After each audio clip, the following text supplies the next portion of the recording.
Hello. In this video, we will walk you through some of the useful tools in ID Expert. ID Expert is KnowItAll's simple search.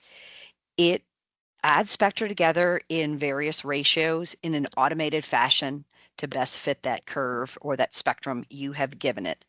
Today, I will use 3 example spectra to show you some of these features in ID Expert. So I've pulled up first a polymer mixture. This is a 3-component mixture. And we can see we have a composite spectrum overlay. Hit score is 96. Visually, we can see we've got a great overlay, and we can look at the individual components as well as the residual spectrum, which is another indicator of quality of fit. I'm going to open a Raman spectrum now, and this one will highlight our optimized corrections. Optimized corrections are an iterative set of corrections that attempt to put some flexibility into these search algorithms and improve search results.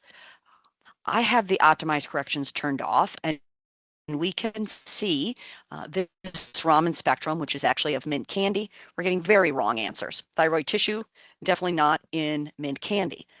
So I'll go to File Settings, where a few choices we can make are hidden by design.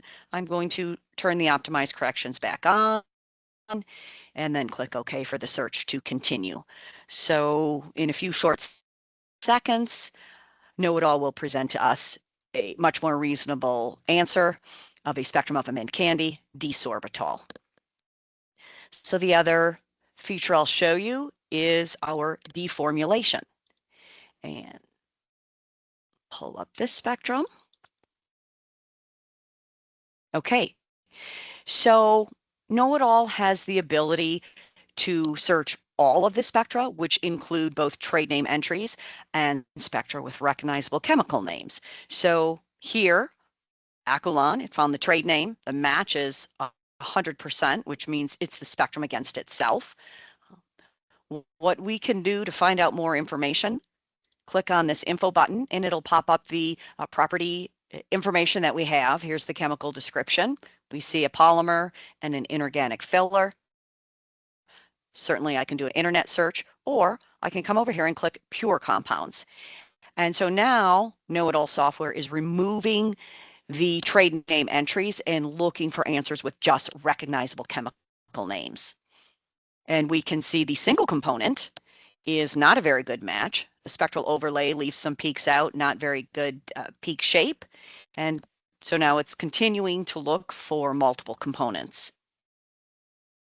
And we can see here at the 2-component result, as I click, now it is showing us that that polymer is actually nylon 6,6 and calcium phosphate tribasic. Thank you for watching.